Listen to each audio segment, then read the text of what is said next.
Bom dia a todos, no nome de Jesus. E aqui nós estamos mais uma manhã na presença desse Deus santo e poderoso.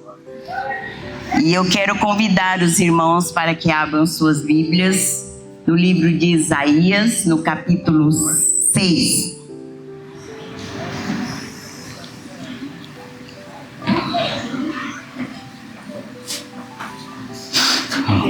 Capítulo 6, o versículo 3, que diz assim: e proclamavam uns aos outros: Santo, Santo, Santo é o Senhor dos exércitos.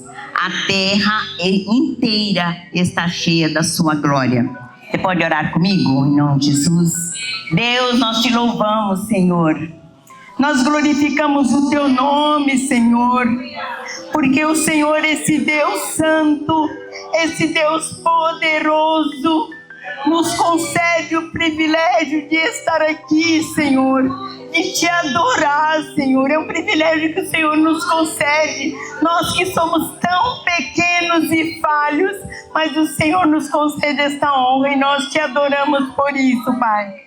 Continue conosco aqui, Jesus. Continue conosco, Deus Pai, porque precisamos de Ti. Nós reconhecemos, nós entendemos a Tua grandeza e o Teu poder, Senhor. Permaneça com Teu povo, Senhor, realizando a Tua obra salvadora, libertadora em cada mente, em cada coração. Nos ajuda a compreender a Tua vontade, nos ajuda a entender a Tua vontade e nos ajuda a fazer o Teu querer, Senhor. Usa nossas vidas, Senhor, para a Tua glória, Pai. Em todo o tempo, Senhor, nos colocamos diante de Ti, Senhor, para que o Senhor realize o Teu querer em nós, em nome de Jesus. Nós oramos, amém. Os irmãos podem ficar à vontade. Obrigada. Nós estaremos dando continuidade à série de mensagens, né? Que tem como tema Deus sem filtro. E hoje estaremos falando que Ele é santo. Estaremos falando sobre a santidade deste Deus. Eu falo assim, que desde todo o momento que o povo de Deus se reúne, Ele prepara uma mesa. E desde o momento que essa igreja foi aberta, que o povo dele chegou aqui, a mesa já estava posta aqui. Então você pegue a sua parte. Não esqueça de pegar a sua parte e se alimentar. Nós fizemos aqui a leitura no capítulo 6 de Isaías, o versículo 3, né? Mas o capítulo 6 do livro de Isaías é o capítulo mais emblemático e impactante do livro do profeta. É conhecido por sua eloquência e profundidade.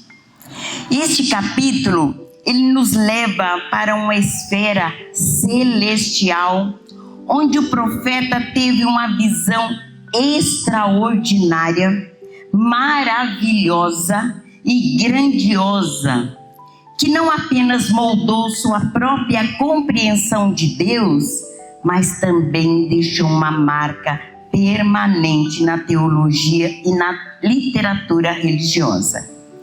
A narrativa ela começa com Isaías descrevendo uma experiência transcendental, na qual ele é levado ao trono de Deus no templo. É um retrato vívido e majestoso da grandiosidade divina, com serafins voando ao redor do trono, clamando incessantemente: Santo, Santo, Santo é o Senhor dos exércitos. Toda a terra está cheia da sua glória. Você imagina essa cena? Você consegue imaginar essa cena desses anjos maravilhosos clamando incessantemente: Santo, santo, santo. Imagine isso. E a reação, irmãos, de Isaías a essa visão é reveladora. Ele se sente assim profundamente convicto de sua própria impureza e da impureza de seu povo, e por isso ele clama dizendo: ai de mim, eu estou perdido, sou um homem de lábios impuros e vivo no meio de um povo de impuros lábios. E essa, irmãos, é a reação que cada um de nós deveria ter. É a reação que cada um de nós devemos ter na presença desse Deus Santo e poderoso. No entanto, esta visão celestial não é apenas um encontro assustador com a santidade de Deus. É também um momento de graça e comissionamento. Irmãos, imagine esse poder grandioso de Deus. Se não fosse a graça, Isaías teria perecido. Um serafim toca os lábios de Isaías com a brasa viva, purificando-o de seus pecados. E Deus o chama para ser um mensageiro, dizendo: a quem enviarei? Quem irá por nós? E Isaías prontamente responde: eis-me aqui, envia-me a mim. Essa reação que Isaías teve e que realizou essa obra no coração dele, e isso precisa acontecer conosco, irmãos, que o poder de Deus continua aí atuando. Essa visão leva Isaías a reconhecer a sua própria pecaminosidade e a santidade de Deus, resultando em seu chamado e purificação.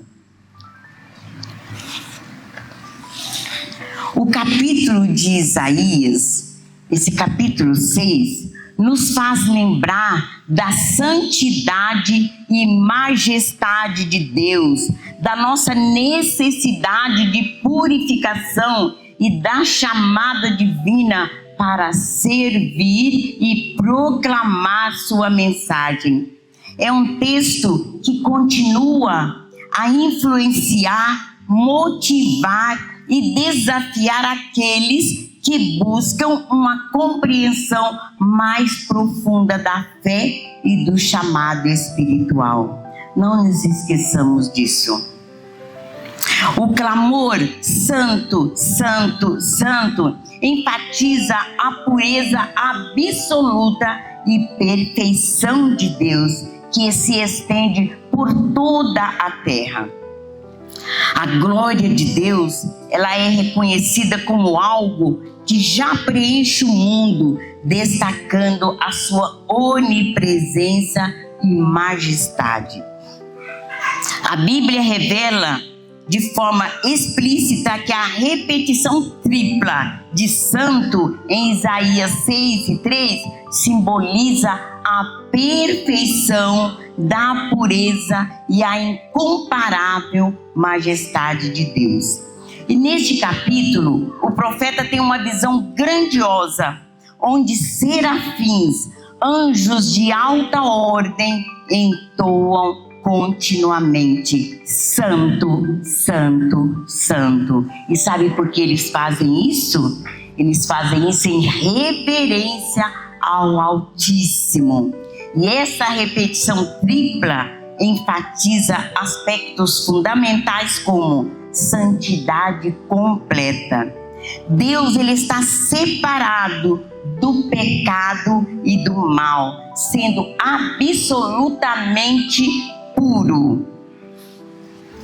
Ele é absolutamente puro. Em Levítico, no capítulo 11, verso 44 e 45, diz assim: pois eu sou o Senhor, o Deus de vocês.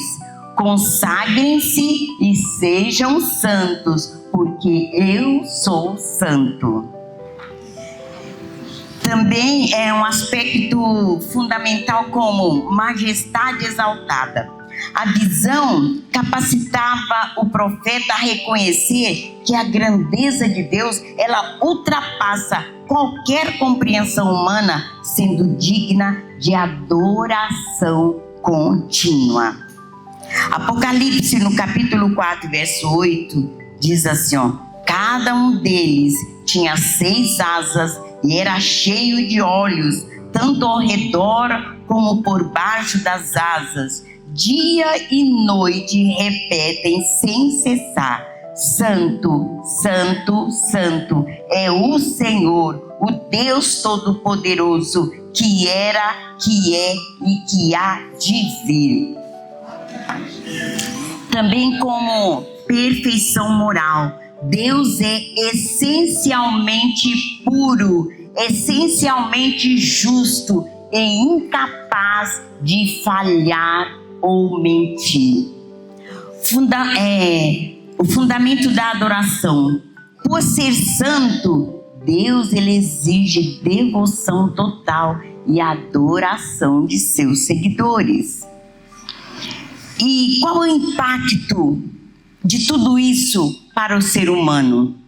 A santidade de Deus gera uma consciência de pequenez, nos faz sentir pequenos, né? E pecado também na humanidade, mas também convida à imitação do seu caráter. Ele quer que nós imitemos a Ele, sejamos santos como Ele é, totalmente separados. Ele deseja que você se separe realmente deste mundo para servir a Ele. A santidade de Deus, ela não é apenas uma característica entre outras, mas o atributo que qualifica todos os outros, porque o seu amor é santo, a sua justiça é santa e a sua ira também é santa. Ela revela a diferença entre o profano e o sagrado. A santidade de Deus também significa a sua perfeição moral. Além da pureza, Deus possui perfeição, sendo impossível que Ele erre. Ele não exige de nós perfeição, mas exige santificação. A santidade de Deus é o seu atributo central, significando que Ele é totalmente separado, distinto e superior à criação, transcendendo a tudo o que é terreno. Ela representa sua pureza moral absoluta, perfeição e ausência de pecado, sendo descrita como santo, santo, santo. Tudo isso para enfatizar a sua santidade suprema. E como essa expressão revela a plenitude da santidade de Deus? A plenitude da santidade de Deus é revelada na ausência total de imperfeição e na transcendência absoluta da sua natureza, demonstrada através dessa repetição: Santo, Santo, Santo. Quando Isaías presencia esta cena, ele se depara com uma manifestação que ultrapassa a mera manifestação visual. É um convite para que o coração humano seja transformado pela percepção da divindade. A santidade de Deus significa que Ele não compartilha nada com o que é corrupto ou que contamina. Ele é a fonte de toda e qualquer pureza. 1 Pedro 1,16 diz: sejam santos, porque eu sou santo. Ele exige isso de nós. Sejam separados. Essa pureza é tão intensa, irmãos, que sua proximidade exige que o homem se purifique antes de se aproximar. Olha o que nos diz no Êxodo, no capítulo 19. Diz assim, olha: e o Senhor disse a Moisés: vá ao povo e consagre hoje e amanhã. Eles deverão lavar as suas vestes e estar prontos no terceiro dia, porque nesse dia o Senhor descerá sobre o monte Sinai, à vista de todo o povo. Estabeleça limites limites em torno do monte.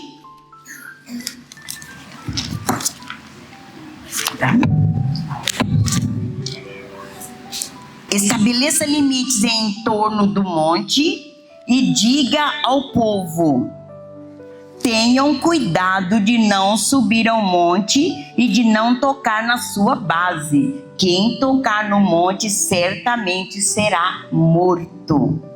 Será apedrejado ou morto a flechadas. Ninguém deverá tocá-lo com a mão. Seja homem, seja animal, não viverá. Somente quando a corneta soar um toque longo, eles poderão subir ao monte. Tendo Moisés descido do monte, consagrou o povo e eles lavaram suas vestes. Disse ele então ao povo: preparem-se para o terceiro dia e até lá não se achegue à mulher. Olha, irmãos, esse é o poder desse Deus grandioso e poderoso. A repetição tripla representa o contraste entre a natureza divina e a humanidade falha. Ela nos lembra que mesmo nas circunstâncias cotidianas devemos buscar a pureza espiritual, refletindo a imagem de Deus em nossas atitudes, pensamentos. E é o que nos recomenda o Senhor em sua palavra em Romanos 12:2, que diz, não se amoldem ao padrão deste mundo, mas transformem-se pela renovação da sua mente, para que sejam capazes de experimentar e comprovar a boa, agradável e perfeita vontade de Deus. Assim como um diamante reflete a luz de forma indescritível, a santidade de Deus brilha em meio à escuridão do pecado. Por que Deus se revela de forma tão majestosa em Isaías 6:3? Deus se revela com majestade para que a humanidade possa compreender a grandeza e a separação definitiva entre o divino e o terreno. A visão de Isaías 6 é repleta de simbolismo destinados não apenas a entregar uma mensagem de temor e reverência, mas também a transformar o espírito humano. Os serafins, com as suas asas tocando uns aos outros, simbolizavam a união e a harmonia da ordem celestial, demonstrando que a adoração a Deus une todas as criaturas em um só coro de louvor. Essa majestade inspira tanto temor quanto esperança, pois nos lembra que mesmo diante da soberania divina, a redenção, irmãos, e transformação disponíveis àqueles que se voltam para Ele.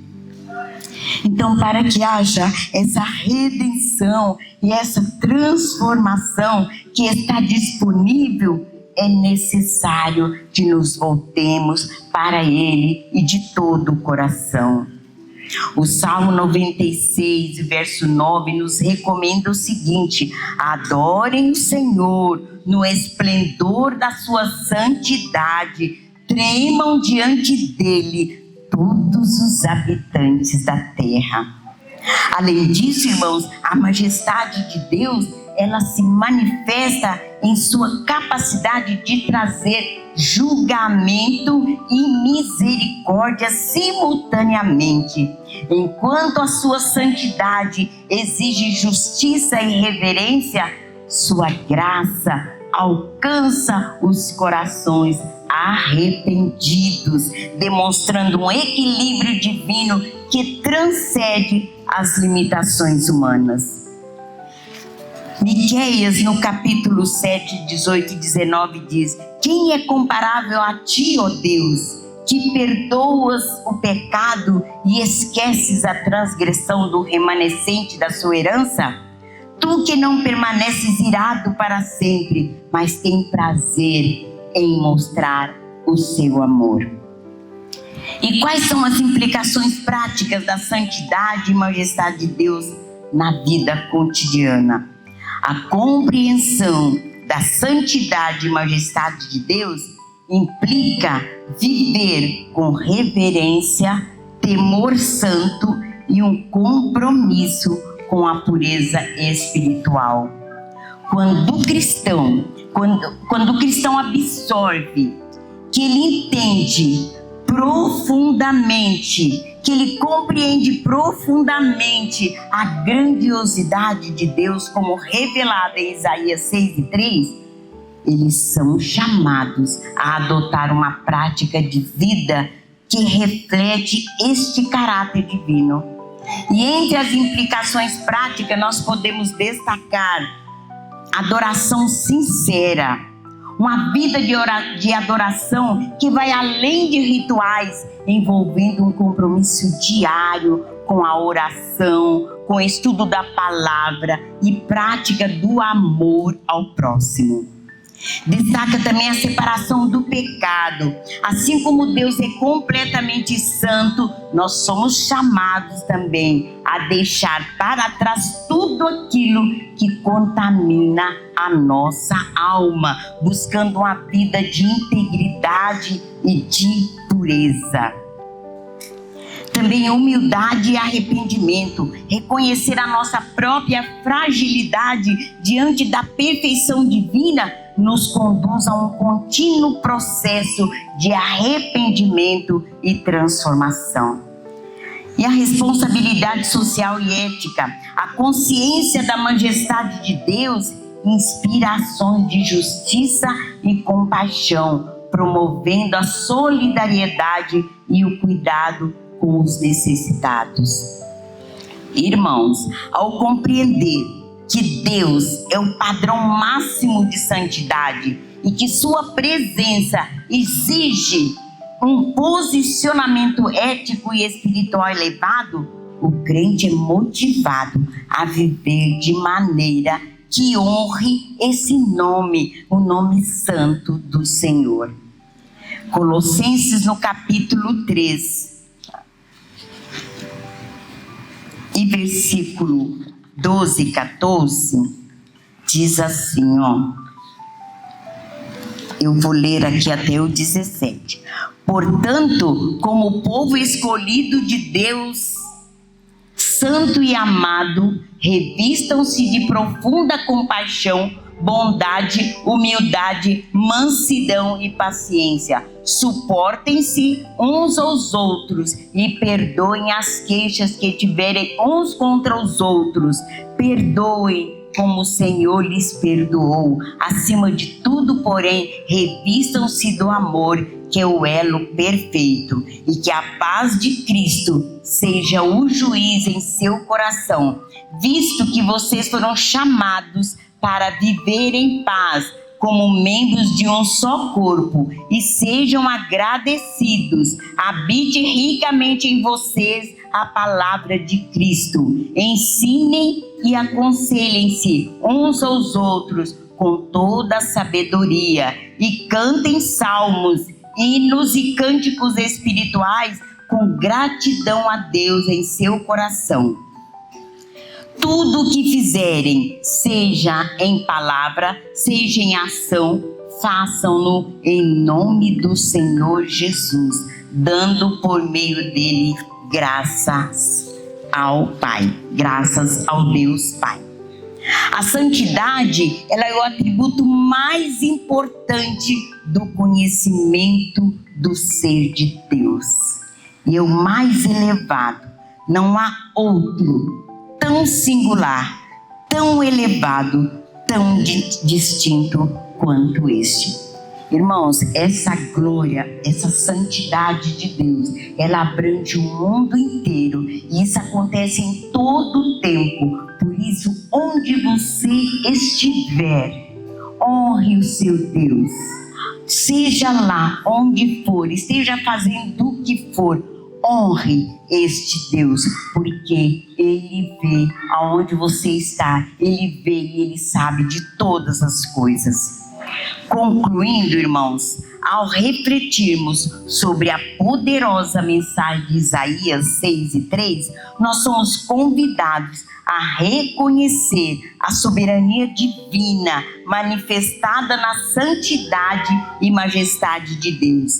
Que o eco do Santo, Santo, Santo possa penetrar profundamente em nossos corações e nos conduza a uma vida de arrependimento, adoração e serviço. Que nós possamos sempre nos lembrar que a pureza de Deus é o padrão que devemos almejar, transformando nossos caminhos e inspirando a nossa jornada de fé. Que essa verdade, irmãos, nos anime a viver de forma que a glória do Senhor seja refletida em cada atitude nossa, em cada decisão nossa, trazendo luz e esperança para o mundo que vive em meio às trevas. Então, que Deus abençoe você e que você considere-se separado para servir a esse Deus Santo.